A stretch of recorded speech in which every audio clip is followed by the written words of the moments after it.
ఓం శాంతి. ఈరోజు Murali date 20 September 2025.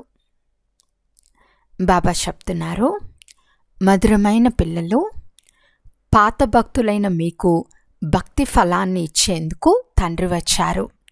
భక్తికి ఫలం జ్ఞానము. జ్ఞానం ద్వారానే మీకు సద్గతి లభిస్తుంది. ఈరోజు ప్రశ్న: కొంతమంది పిల్లలు నడుస్తూ నడుస్తూ తమ అదృష్టాన్ని తామే షూట్ చేసుకుంటారు, అంటే కాల్ చేసుకుంటారు. ఎలా? జవాబు: తండ్రికి చెందిన వారిగా అయి సేవ చేయకుంటే, స్వయంపై ఇతరులపై దయ చూపకపోతే వారు తమ అదృష్టాన్ని తామే షూట్ చేసుకుంటారు, అనగా పదభ్రష్టులైపోతారు. బాగా చదువుకొని యోగంలో ఉంటే మంచి పదవి లభిస్తుంది. సేవాదారులైన పిల్లలకు సేవ చేయాలనే ఆసక్తి చాలా ఎక్కువగా ఉండాలి. పాట: ఈరోజు ఉదయమే ఎవరు వచ్చారు? ఓం శాంతి. ఆత్మిక పిల్లలైన మీకు మేము ఆత్మల్మని, శరీరాలు కాదని పరంపిత పరమాత్మ నుండి ఈ జ్ఞానం ఇప్పుడే లభిస్తుందని మీరు అర్థం చేసుకున్నారు. నేను వచ్చాను, ఇప్పుడు ఆత్మాని నిశ్చయం చేసుకోండి అని తండ్రి చెప్పారు. ఆత్మయే శరీరంలో ప్రవేశిస్తుంది. ఒక శరీరం వదిలి వేరొక శరీరం తీసుకుంటూ ఉంటుంది. ఆత్మ మారదు, కానీ శరీరం మారుతుంది. ఆత్మ నాశనం కానిది, అంటే అవినాశి. కనుక స్వయాన్ని ఆత్మగా భావించాలి. ఈ జ్ఞానం ఎప్పుడూ ఎవరు ఇవ్వలేరు. పిల్లల పిలుపు మేర తండ్రి వచ్చారు. ఇది పురుషోత్తమ సంగం యుగమని ఎవరికీ తెలియదు. మొత్తం కల్పంలో పురుషోత్తమ సంగం యుగంలోనే నేను రావటం జరుగుతుంది. అప్పుడే మొత్తం విశ్వం అంతా పురుషోత్తమంగా అవుతుందని తండ్రి అర్థం చేయిస్తున్నారు. ఈ సమయంలో మొత్తం ప్రపంచమంతా కనిష్టంగా పతితంగా ఉంది. ఇది మృత్యులోకం, అది అమర్పురం. మృత్యులోకంలో అసురి గుణాలు కలిగిన మనుషులుంటారు. అమర్లోకంలో దైవీ గుణాలు గల మనుషులుంటారు. అందుకే వారిని దేవతలని అంటారు. ఇక్కడ కూడా మంచి స్వభావం కలిగిన వారిని దేవతల్లాంటి వారని అంటారు. కొంతమంది దైవీ గుణాలు కలిగిన వారు కూడా ఉంటారు. ఈ సమయంలో అందరూ అసురీ గుణాలు గల మనుషులే. పంచవికారాల్లో చిక్కుకుని ఈ దుఃఖం నుంచి తప్పించుకోమని పాడుతూ ఉంటారు. ఏదో ఒక సీతను మాత్రమే రక్షించలేదు. భగవంతుణ్ణి రాముడని అంటారని, భక్తులను సీతలని అంటారని తండ్రి అర్థం చేయించారు. వారు భక్తులకు ఫలం ఇచ్చేందుకే వస్తారు. ఈ అనంతమైన రావణ రాజ్యంలో చిక్కుకుపోయిన మొత్తం ప్రపంచాన్ని రక్షించి రామరాజ్యంలోకి తీసుకెళ్తారు. ఇది రఘుపతి రాఘవ రాజారాం సంగతి కాదు. అతను త్రేతాయుగపు రాజు. అతను కూడా ఇప్పుడు తమోప్రధానమైన జీర్ణ అవస్థలో ఉన్నాడు. మెట్లు దిగుతూ దిగుతూ క్రిందకి వచ్చేశాడు. పూజు నుండి పూజారిగా అయిపోయాడు. దేవతలు ఎవరిని పూజించరు. వారే పూజలు, మళ్ళీ వారే వైశ్యులుగా శూద్రులుగా అవుతారు. అప్పుడే పూజ మొదలవుతుంది. వామ మార్గంలోకి రావటంతో పూజారులుగా అవుతారు. పూజారులు దేవతా చిత్రాల ముందు నమస్కరిస్తారు. ఈ సమయంలో ఒక్కరు కూడా పూజ్యులుగా లేరు. ఉన్నతాతి ఉన్నతమైన భగవంతుడు పూజ్యుడు. తర్వాత సత్యుగ దేవతలు పూజ్యులే. ఈ సమయంలో అందరూ పూజారులే. మొట్టమొదట శివుని పూజ జరుగుతుంది. అది అవ్యభిచారి పూజ. అది సతో ప్రధానమైనది. తర్వాత సతో. ఆ తర్వాత దేవతల పూజతో పాటు క్రిందకి దిగచారి జలాన్ని, మనుషులను, పక్షులను కూడా పూజించటం ప్రారంభిస్తారు.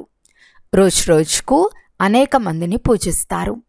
ఈ రోజుల్లో మత సదస్సులు కూడా చాలా జరుగుతూ ఉన్నాయి.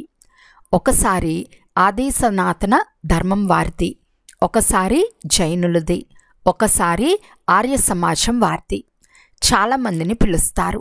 ఎందుకంటే ప్రతి ఒక్కరూ తమ ధర్మమే గొప్పదని భావిస్తారు కదా.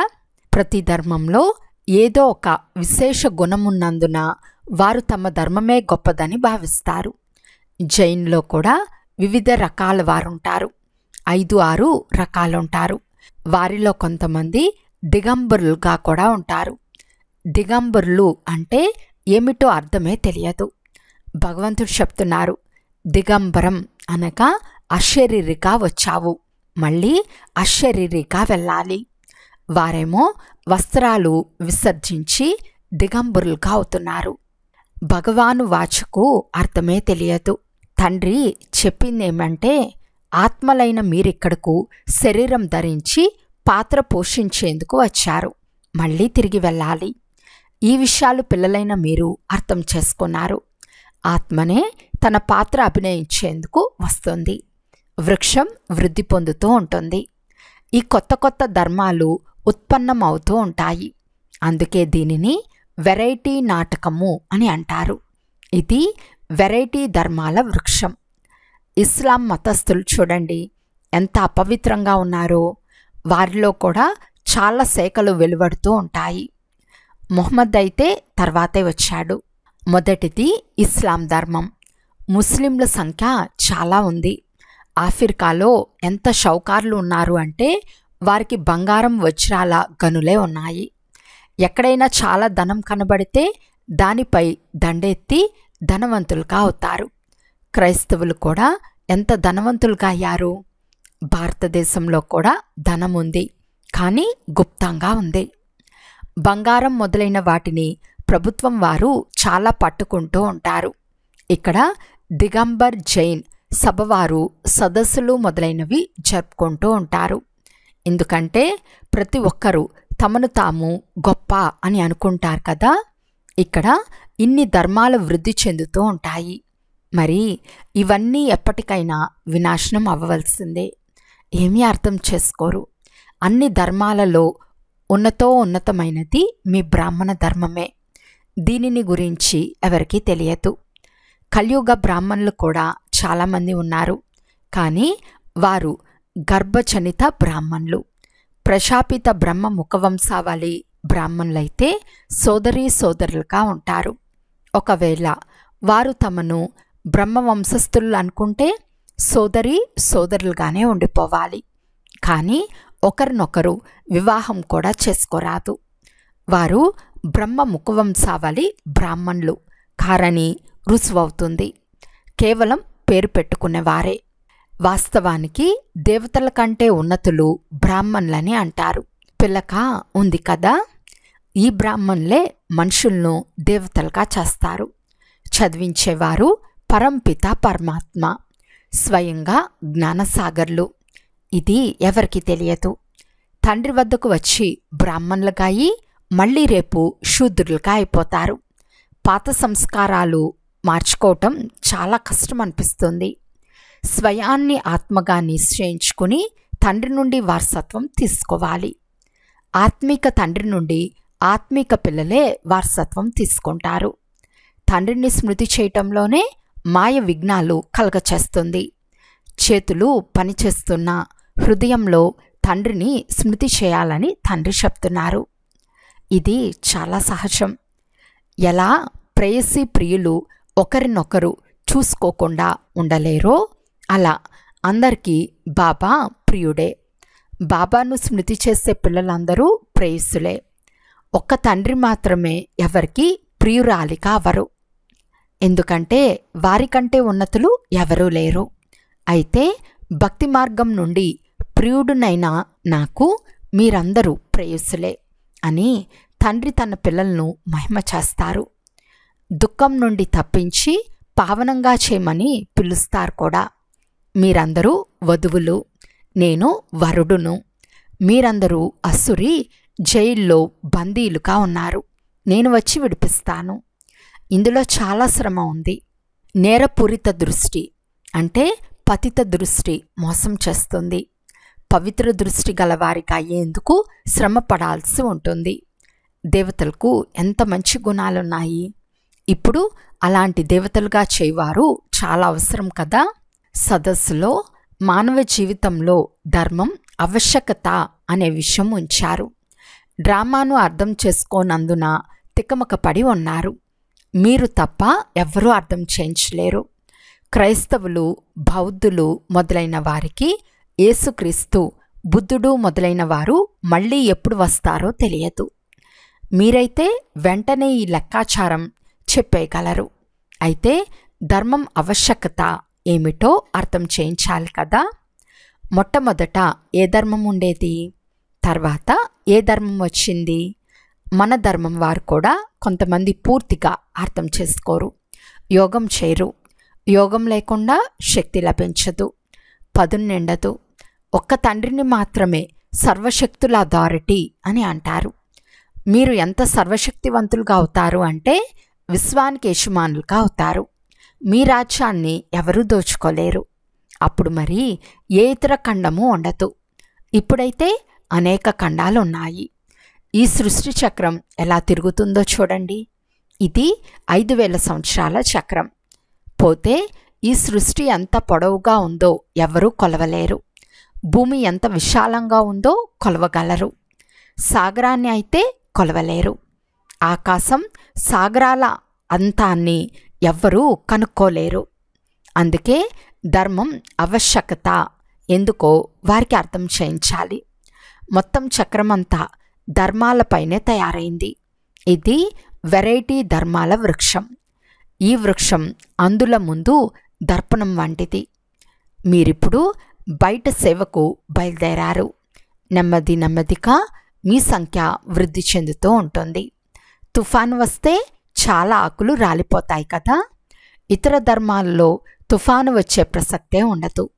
వారైతే పైనుండి రావాల్సిందే. ఇక్కడ మీ స్థాపన చాలా అద్భుతమైనది. మొట్టమొదటి భక్తులు ఎవరైతే ఉన్నారో వారికే భగవంతుడు వచ్చి ఫలంనిస్తారు, తమ ఇంటికి తీసుకెళ్తారు.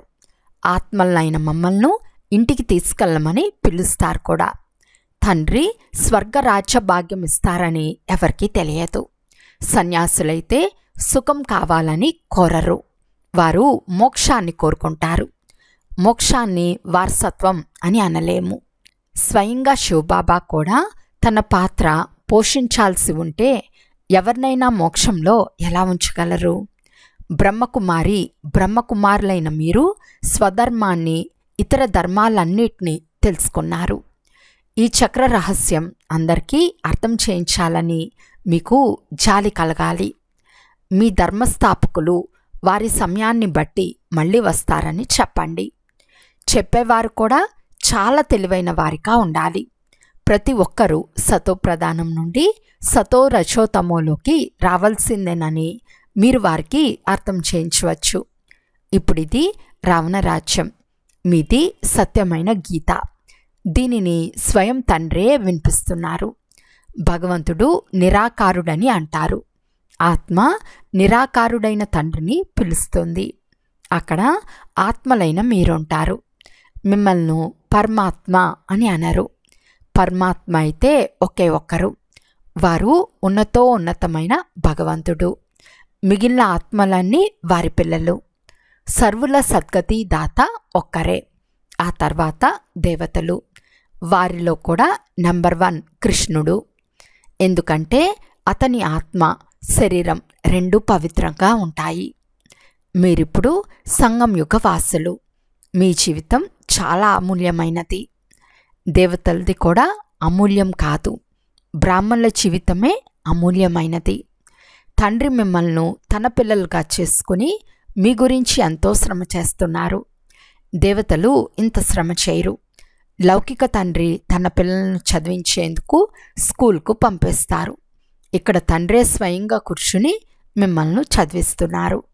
వారు తండ్రి, టీచర్, గురువు ముగ్గురు వారే. కనుక వారిని ఎంత గౌరవించాలి? సేవ చేయగలిగిన పిల్లలకు సేవలో చాలా ఆసక్తి ఉండాలి. మంచి తెలివైన వారు చాలా కొద్దిమంది మాత్రమే సేవలో నిమగ్నమై ఉన్నారు. హ్యాండ్స్ కావాలి కదా. యుద్ధ మైదానంలోకి వెళ్లేందుకు ఎవరికి శిక్షణ ఇస్తారో వారిని నౌకరీ మొదలైన వాటి నుండి విడిపిస్తారు. వారి వద్ద లిస్ట్ ఉంటుంది. వారు సైన్యంలోకి వెళ్ళము అని తిరస్కరించలేరు.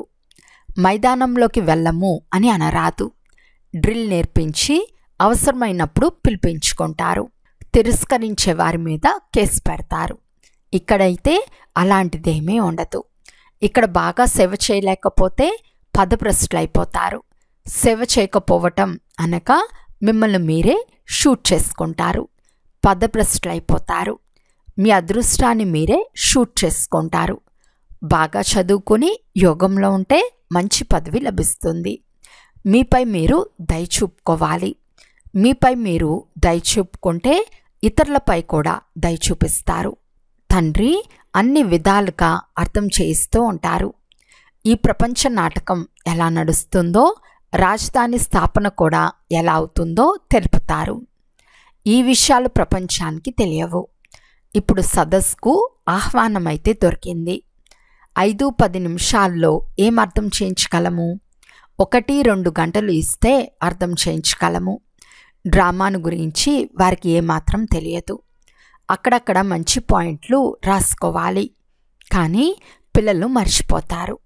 తండ్రి సృష్టికర్త కూడా అయ్యారు. పిల్లలైన మిమ్మల్ని రచిస్తారు, తన వారిగా చేసుకున్నారు. డైరెక్ట్గా అయ్యి డైరెక్షన్ కూడా ఇస్తారు. శ్రీమతం ఇవ్వటమే కాక పాత్ర కూడా అభినయిస్తారు, జ్ఞానం కూడా వినిపిస్తారు. ఇది కూడా వారి ఉన్నతమైన కర్తవ్యం కదా. డ్రామా రచయిత, డైరెక్టర్, ముఖ్య యాక్టర్ను తెలుసుకోకుంటే ఏం తెలుసుకున్నట్లు? అచ్చా, మధురాతి మధురమైన అపురూపమైన పిల్లలకు మాతాపిత బాప్తాదాల ప్రియ స్మృతులు మరియు గుడ్ మార్నింగ్. ఆత్మిక పిల్లలకు ఆత్మిక తండ్రి నమస్తే. ఆత్మిక తండ్రికి ఆత్మిక పిల్లల యొక్క ప్రియ స్మృతులు మరియు నమస్తే నమస్తే నమస్తే. ధారణ కొరకు ముఖ్య సారము. ఫస్ట్ పాయింట్, ఈ అమూల్యమైన జీవితంలో చదివించే టీచర్ను చాలా చాలా గౌరవించాలి. చదువులో చాలా మంచి చురుకుగా ఉండి సేవలో నిమగ్నం అవ్వాలి. మీపై మీరే దయ చూపుకోవాలి. సెకండ్ పాయింట్, మిమ్మల్ని మీరు సంస్కరించుకునేందుకు పవిత్ర దృష్టి గలవారిగా అవ్వండి. మీ నడవడికలు సంస్కరించుకోవాలి. మనుషులను దేవతలుగా చేసే సేవ చేయాలి. ఈరోజు వరదానము. ఆత్మిక డ్రిల్ యొక్క అభ్యాసం ద్వారా ఫైనల్ పరీక్షలో పాస్ అయ్యే సదా శక్తిశాలి భవ.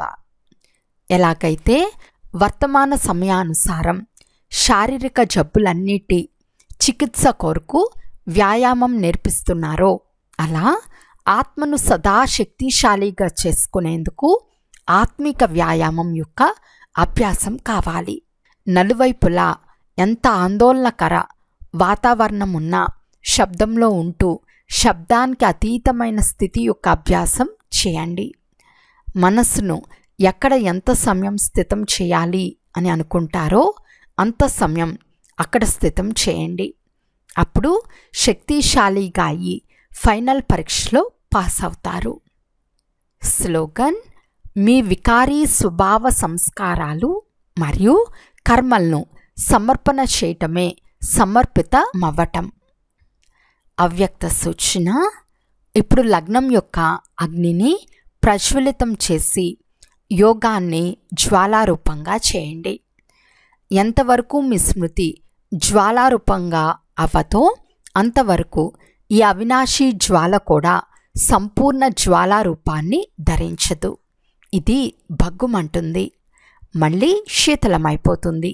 ఎందుకంటే జ్వాలామూర్తి మరియు ప్రేరకులైన ఆధారమూర్తి ఆత్మలు ఇప్పుడింకా స్వయమే సదా జ్వాలారూపంగా అవ్వలేదు.